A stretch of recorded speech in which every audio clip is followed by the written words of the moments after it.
जय हिंद साथियों, आज के इस क्लास में आप सभी का बहुत बहुत स्वागत है। तो साथियों, बिहार पुलिस सिपाही की नई भर्ती 2025 के लिए आज आपका पॉलिटी यानी कि भारतीय संविधान से प्रैक्टिस सेट नंबर 7वां चलेगा। इससे पहले आपका टोटल 6 प्रैक्टिस सेट कंप्लीट हो चुका है। अगर आपका ये प्रैक्टिस सेट छूटा हुआ है तो आपको आगे बताएंगे कहाँ पर क्लास मिलेगा, कहाँ पर PDF मिलेगा। ठीक है, अभी आप लोग क्लास कीजिए। तो चलिए, शाम के 7:30 बज चुके हैं, फटाफट से आप लोग लाइव चैट के साथ जुड़ जाइए। तो साथियों, आज का पहला क्वेश्चन देखिए, संविधान की व्याख्या करने का अधिकार किसके पास है? संसद, न्यायपालिका, केंद्रीय मंत्री या फिर डी किसी में नहीं। चलिए, बहुत ही शानदार क्वेश्चन है, बताइए इसका आंसर क्या होगा। संविधान की व्याख्या करने का अधिकार किसके पास में है? तो यहाँ पर इस क्वेश्चन का आंसर हो जाएगा न्यायपालिका। ठीक है, संविधान की व्याख्या करने का अधिकार किसके पास है? न्यायपालिका के पास है। तो यहाँ पर बी ऑप्शन आपका राइट आंसर है। अच्छा, अगर आपसे पूछे संविधान संशोधन करने का अधिकार किसके पास होता है, तो याद रखिएगा संसद के पास संविधान संशोधन करने का अधिकार होता है। संविधान संशोधन के बारे में किस आर्टिकल में बताया गया है? तो आर्टिकल नंबर 368 में। और भाग पूछे तो भाग 20 में। भाग 20 368 में संविधान संशोधन है और संविधान संशोधन की प्रक्रिया को दक्षिण अफ्रीका के संविधान से लिया गया है। चलिए, क्वेश्चन नंबर देखिए दूसरा, सर्वोच्च न्यायालय में न्यायिक कामकाज के लिए किस भाषा का प्रयोग किया जाता है? चलिए, इस क्वेश्चन का आंसर बताइए फटाफट से। और प्रत्येक स्टूडेंट को नीचे लाइव चैट में अपना अपना आंसर करना है, जिससे कि आप सभी का प्रॉपर तरीका से रिवीजन भी हो सके।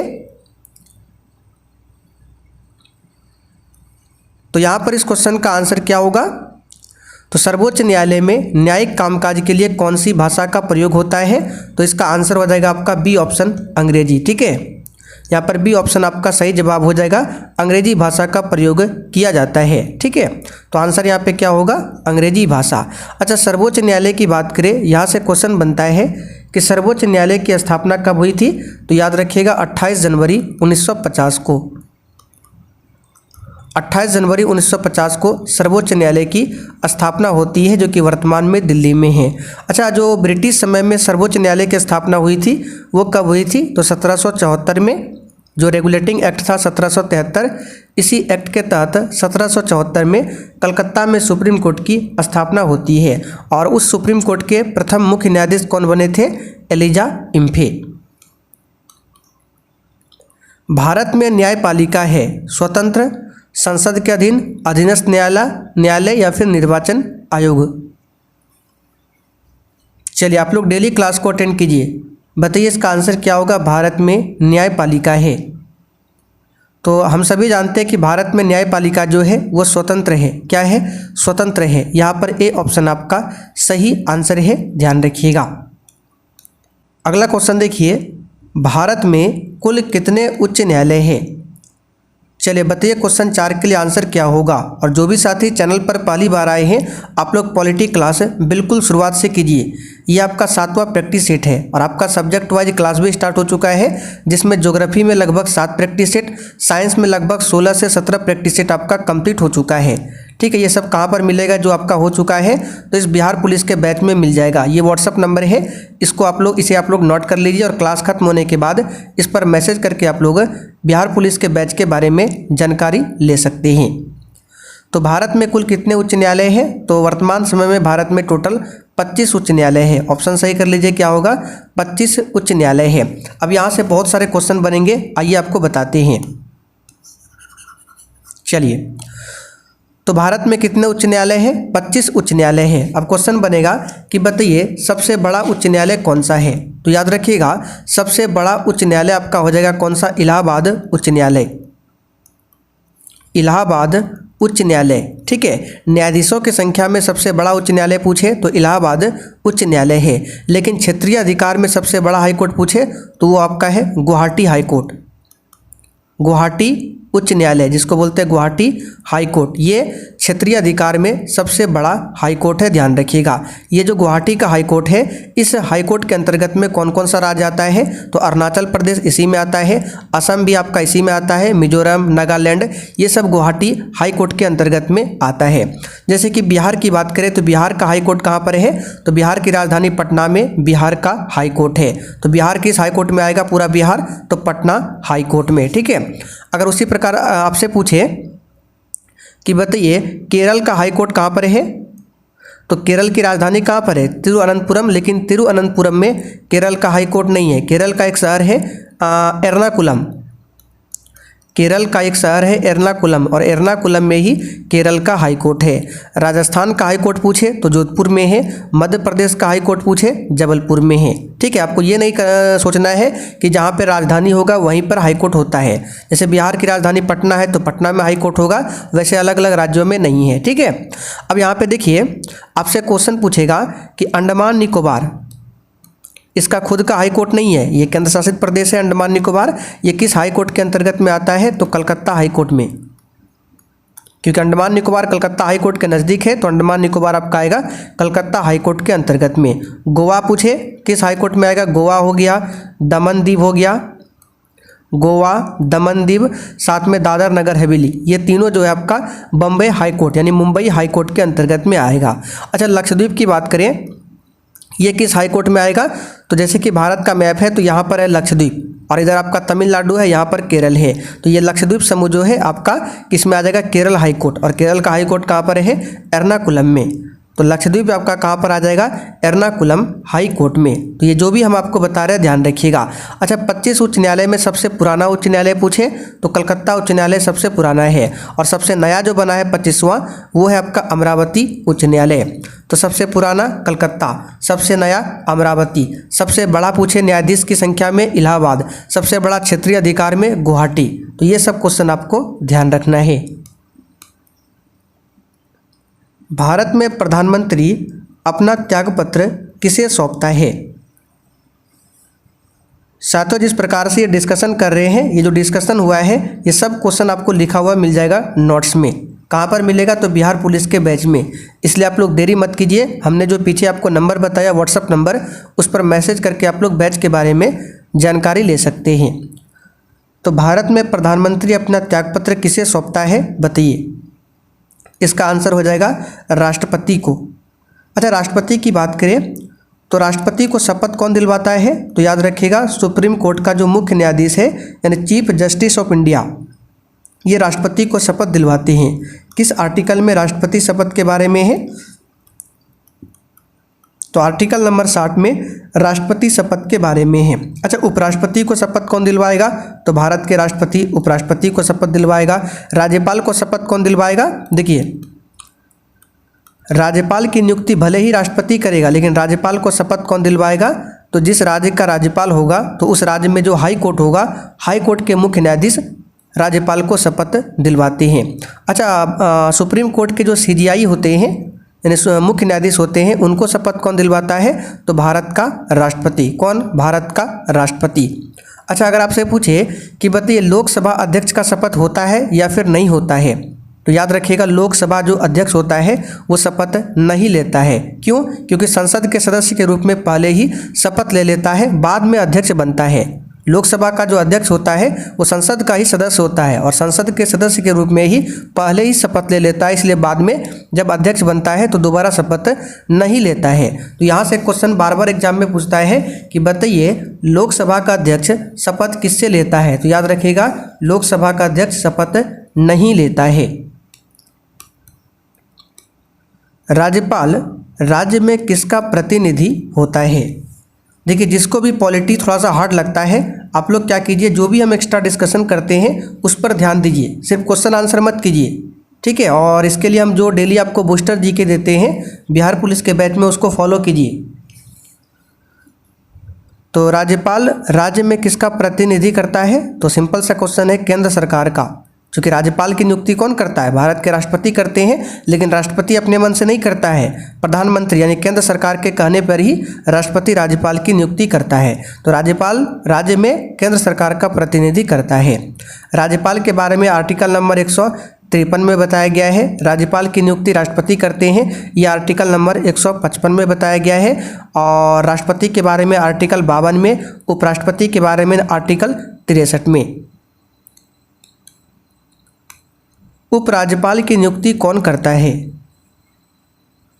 तो इसका भी आंसर हो जाएगा राष्ट्रपति। राष्ट्रपति ही उपराज्यपाल की नियुक्ति करते हैं, इस बात को ध्यान रखिएगा। अच्छा, वर्तमान में बिहार के राज्यपाल कौन है? तो आरिफ मोहम्मद खान। आरिफ मोहम्मद खान वर्तमान में कौन है? बिहार के राज्यपाल है। अगला क्वेश्चन, राज्यों के मुख्यमंत्री क्या होते हैं?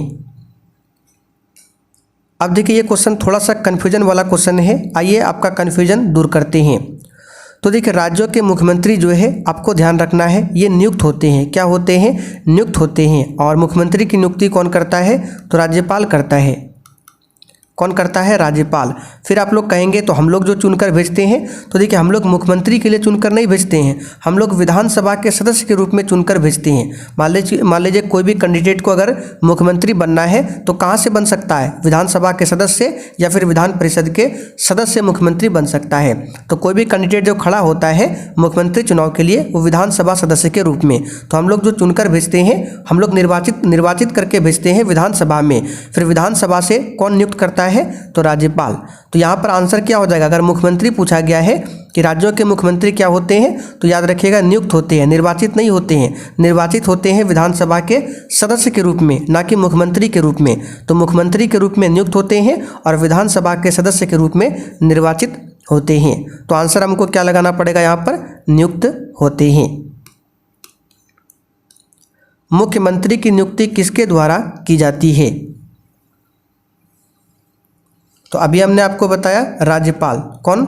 राज्यपाल। ठीक है। और हम लोग जो मुख्यमंत्री चुनते हैं वो मुख्यमंत्री के रूप में नहीं चुनते हैं, हम लोग विधानसभा सदस्य के रूप में चुनते हैं। फिर राज्यपाल उसको मुख्यमंत्री पद के लिए नियुक्त करते हैं। तो मुख्यमंत्री जो है ये नियुक्त होते हैं। ठीक है। तो आंसर क्या हो जाएगा? राज्यपाल। भारत के प्रथम प्रधानमंत्री कौन थे? चलिए बताइए इसका आंसर क्या होगा। तो भारत के प्रथम प्रधानमंत्री आप सभी जानते हैं, पंडित जवाहरलाल नेहरू। नॉर्मल सा क्वेश्चन है, आगे बढ़ते हैं। सूचना का अधिकार अधिनियम कब पारित हुआ था? यानी कि आरटीआई कानून, राइट टू इंफॉर्मेशन। चलिए, पॉलिटी आपका बिल्कुल बेसिक लेवल से स्टार्ट किए हैं और ऊपर हाई लेवल तक जाएंगे, इसलिए डेली क्लास अटेंड कीजिए, एक भी दिन आपको क्लास छोड़ना नहीं है। तो सूचना का अधिकार अधिनियम जो है 2005 में ये लागू हुआ था। पहली बार कहाँ पर लागू हुआ था? तो राजस्थान में। इनमें से कौन भारत के संसद का अंग नहीं है? चलिए, अब संसद के बारे में थोड़ा सा डीप में हम लोग पढ़ लेते हैं। ऐसे तो नॉर्मल सा क्वेश्चन है। देखिए, संसद के 3 अंग होते हैं। कितने अंग होते हैं? संसद के 3 अंग होते हैं। कौन कौन से? लोकसभा, राज्यसभा और राष्ट्रपति। ये संसद के 3 अंग हैं। लेकिन पूछे संसद के कितने सदन होते हैं? तो 2 सदन होते हैं, लोकसभा, राज्यसभा। लेकिन अंग पूछे तो 3। संसद के बारे में आर्टिकल नंबर किस में बताया गया है? 79 में। लोकसभा के बारे में बताया गया है 80 में, ठीक है, सॉरी 81 में। राज्यसभा के बारे में 80 में। तो संसद के बारे में 79 में, राज्यसभा 80 में, लोकसभा 81 में, राष्ट्रपति 52। ये सब बता चुके हैं। तो इनमें से कौन भारत के संसद का अंग नहीं है? तो लोकसभा, राज्यसभा, राष्ट्रपति है, जबकि उच्चतम न्यायालय ये अंग नहीं है। इनमें से कौन सा अप्रत्यक्ष कर नहीं है? चलिए, किसी भी क्वेश्चन में डाउट होता है तो आप लोग तुरंत कमेंट करके पूछिए। तो अप्रत्यक्ष कर आपका कौन सा नहीं है? तो याद रखिएगा इसका आंसर हो जाएगा निगम कर। ये आपका अप्रत्यक्ष कर नहीं है, ये प्रत्यक्ष कर है। बाकी जीएसटी, वैट, सीमा शुल्क ये सभी अप्रत्यक्ष कर है। जीएसटी भारत में कब लागू हुआ था? 1 जुलाई 2017 को, ध्यान रखिएगा। इसका फुल फॉर्म होता है गुड्स एंड सर्विस टैक्स। अगला क्वेश्चन, लोकसभा का अध्यक्ष अपना त्यागपत्र प्रेषित करता है। चलिए, क्वेश्चन नंबर 14 के लिए आप लोग आंसर बताइए। और देखिए जो भी साथी रेगुलर पॉलिटी क्लास देख रहे हैं बिल्कुल शुरुआत से, मुझे पूरा यकीन है अब वो क्वेश्चन जो है पॉलिटी का जो क्वेश्चन है बिल्कुल आराम से सॉल्व कर लेते होंगे, इसलिए आपसे बोलते हैं रेगुलर क्लास कीजिए। तो लोकसभा का अध्यक्ष अपना त्यागपत्र किसे प्रेषित करता है? तो इसका आंसर क्या हो जाएगा? लोकसभा के उपाध्यक्ष को। और लोकसभा का उपाध्यक्ष अपना त्यागपत्र किसे देगा? तो लोकसभा के अध्यक्ष को। यानी कि दोनों ही एक दूसरे को देते हैं। जिस प्रकार राष्ट्रपति अपना त्यागपत्र किसे देता है? उपराष्ट्रपति को। उपराष्ट्रपति किसे देगा? तो राष्ट्रपति को देगा। ठीक है, यानी दोनों एक दूसरे को यहाँ पर भी देंगे और इसमें भी दोनों एक दूसरे को देते हैं। तो यहाँ पर 14 के लिए आंसर क्या हो जाएगा आपका? C option. अच्छा, प्रधानमंत्री अपना त्यागपत्र किसे देगा? तो ये भी राष्ट्रपति को। चलिए यहाँ से क्वेश्चन आपको आर्टिकल एक बता देते हैं। राष्ट्रपति के बारे में तो आर्टिकल 52 में जिक्र मिलता है, लेकिन राष्ट्रपति बताइए क्या लोकसभा या फिर राज्यसभा दोनों में से किसे भंग कर सकता है? तो राष्ट्रपति जो है लोकसभा को भंग कर सकता है कार्यकाल से पहले, वो भी प्रधानमंत्री के सिफारिश पर, यानी प्रधानमंत्री के कहने पर राष्ट्रपति जो है लोकसभा को भंग कर सकता है। और इसके बारे में आर्टिकल नंबर 85(2) में बताया गया है, ध्यान रखिएगा। राज्यसभा को राष्ट्रपति भंग नहीं कर सकता है क्योंकि राज्यसभा क्या है? अस्थायी सदन है। राज्य चुनाव आयुक्त को हटाया जा सकता है।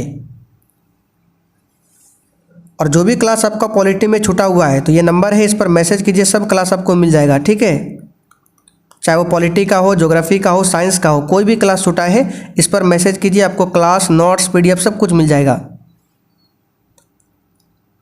96 31 88 70 58 राज्य चुनाव आयुक्त को हटाया जा सकता है, तो इसका आंसर हो जाएगा आपका उच्च न्यायालय के न्यायाधीश को हटाने की प्रक्रिया के समान। यहाँ पर डी ऑप्शन आपका सही जवाब है, ध्यान रखिएगा। मंत्रिपरिषद लोकसभा के प्रति सामूहिक रूप से उत्तरदायी होगी, यह किस आर्टिकल में वर्णन है? चलिए बताइए।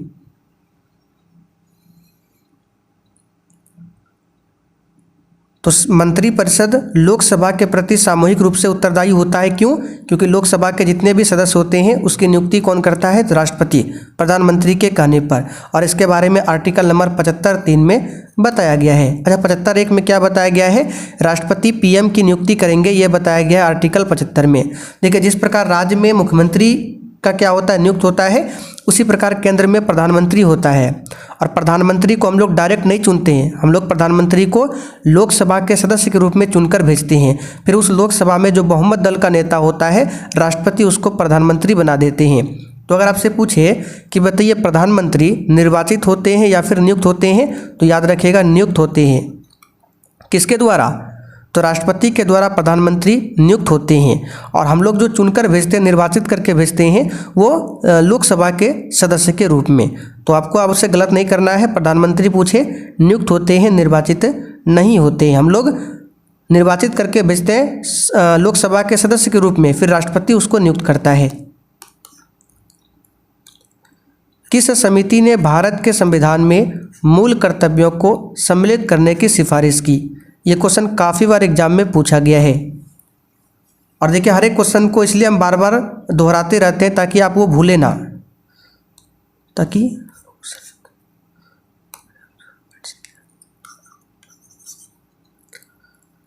अगला क्वेश्चन, किस समिति ने भारत के संविधान में मूल कर्तव्य को सम्मिलित करने की सिफारिश की? ये क्वेश्चन आपके एग्जाम के लिए बहुत ही इंपॉर्टेंट है, बार बार पूछा जाता है। और देखिए जिनको भी इरिटेट लगता है जो बार बार बताते हैं, तो आप लोग इरिटेट मत होइए। ये क्वेश्चन हम बार बार इसलिए बताते हैं, यानी हर एक क्वेश्चन बार बार इसलिए रिपीट करते हैं ताकि बहुत सारे ऐसे अभ्यर्थी हैं जिनको क्वेश्चन जल्दी याद नहीं होता है, तो अगर बार बार रिपीट करते रहेंगे तो उनके माइंड में बना रहेगा, इसलिए हम बार बार रिपीट करते हैं। तो किस समिति ने भारत के संविधान में मूल कर्तव्यों को सम्मिलित करने की सिफारिश की? तो यह है सरदार स्वर्ण सिंह समिति। ठीक है, इसी के सिफारिश पर मूल कर्तव्य को संविधान में जोड़ा गया था 1976 में। कौन सा संशोधन हुआ था? 42वां। जिस समय जोड़ा गया था 10 मौलिक कर्तव्य था, बाद में 11वां मौलिक कर्तव्य को जोड़ा गया 2002 में। कौन सा संशोधन था? तो 86वां। ठीक है, हरित क्रांति के जनक कौन है? तो भारत में हरित क्रांति के जनक है MS स्वामीनाथन और विश्व में है नॉर्मन बोरलॉग। तो यहाँ पर केवल हरित पूछा गया है, हरित क्रांति, तो आंसर यहाँ पे बी वाला लगाना है, नॉर्मन बोरलॉग, यानी कि विश्व में पूछा जा रहा है और भारत में प्रॉपर नाम दे तब आपको आंसर करना है एम.एस. स्वामीनाथन। अच्छा, श्वेत क्रांति के जनक कौन है? तो वर्गीज कुरियन, डॉक्टर वर्गीज कुरियन श्वेत क्रांति के जनक है। निम्नलिखित में से कौन सी समिति चुनाव सुधारों से संबंधित नहीं है?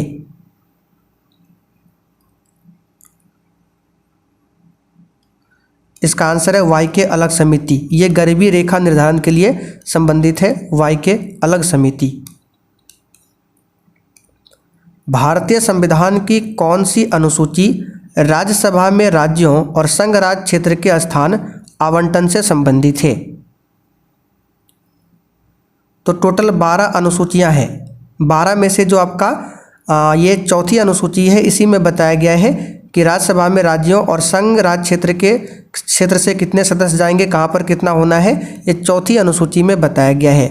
अच्छा, तीसरी अनुसूची में क्या बताया गया है? तो विभिन्न अधिकारियों के वेतन के बारे में, शपथ के बारे में बताया गया है तीसरी अनुसूची में। तीसरी अनुसूची में सभी के शपथ के बारे में बताया गया है, दूसरी अनुसूची में वेतन के बारे में बताया गया है, तीसरी में शपथ, चौथा में तो हमने आपको बता दिया, और पांचवी अनुसूची में बताया गया है अनुसूचित जाति और अनुसूचित जनजातीय क्षेत्रों के प्रशासन के बारे में पांचवी में। छठी में बताया गया है 4 राज्य, असम, मेघालय, त्रिपुरा, मिजोरम। असम, मेघालय, त्रिपुरा, मिजोरम के जनजातीय क्षेत्रों के प्रशासन के बारे में छठी अनुसूची में। 7वीं अनुसूची में क्या है? तो केंद्र और राज्यों के मध्य जो बंटवारा है, यानी संघ सूची, राज्य सूची, समवर्ती सूची, इसके बारे में 7वीं में। 8वीं अनुसूची में भाषा के बारे में है। 9वीं अनुसूची भूमि सुधार से, 10वीं अनुसूची दल बदल से, 11वीं अनुसूची पंचायती राज से, 12वीं अनुसूची नगर पालिका से। ये हम कई बार आपको बता चुके हैं। भारतीय संविधान में प्रस्तावना को किस संविधान से लिया गया है? तो प्रस्तावना को अमेरिका से लिया गया है, लेकिन प्रस्तावना की भाषा को ऑस्ट्रेलिया देश के संविधान से लिया गया है। कहाँ से? ऑस्ट्रेलिया। बिहार विधानसभा के सत्र की बैठक हेतु गणपूर्ति क्या है? यहाँ पे विधानसभा है, लोकसभा का भी पूछे तो उसका भी हो जाएगा कुल सदस्य का 10वां भाग, यानी 1/10। किस भारतीय योजना का उद्देश्य था तीव्र, अधिक समावेशी और सतत वृद्धि? यह था आपका 12वीं पंचवर्षीय योजना, जो कि 2012 से लेकर 2017 तक चला था। प्रथम पंचवर्षीय योजना 1951 से लेकर 56 तक चला था, जो कि हेराल्ड डोमर मॉडल पर आधारित था। नागरिकता संबंधी उपबंध संविधान के किस भाग में है? तो भाग 2 में नागरिकता संबंधी उपबंध दिया गया है, 5 से लेकर 11 तक में आर्टिकल। भाग 3 मौलिक अधिकार से संबंधित है, 12 से लेकर 35। भाग 4 आपका नीति निर्देशक तत्व से संबंधित है, 36 से लेकर 51। और भाग 1 आपका 1 से लेकर 4 तक हो जाएगा। इसमें बताया गया है भारत राज्यों का संघ होगा, भाग 1 में बताया गया है। ठीक है। अच्छा, नागरिकता को कहाँ से लिया गया है हमारे संविधान में? तो ब्रिटेन से लिया गया है। चलिए आगे देखते हैं। भारतीय संविधान में कुल कितने भाग हैं? ऐसे वास्तविक रूप की बात करें तो टोटल 22 भाग है। कितने हैं? 22 भाग है। तो ऑप्शन के अकॉर्डिंग लगाना है। ऐसे देखा जाए तो 25 है, लेकिन मूल रूप से 22 भाग है। तो चलिए आज का सेट आपका यहीं पर कंप्लीट होता है। अब जिनको भी बैच के बारे में जानकारी चाहिए तो नंबर लिखा देते हैं 9631887058। जो भी क्लास आपका छूटा हुआ है, जो भी नोट्स चाहिए, क्वेश्चन बैंक चाहिए, ठीक है, 1 लाइनर जी के सब कुछ आपको यहाँ पर मिल जाएगा। प्लस ये जो क्लास डेली आपका चलता है उसका PDF भी मिल जाएगा आंसर के साथ में।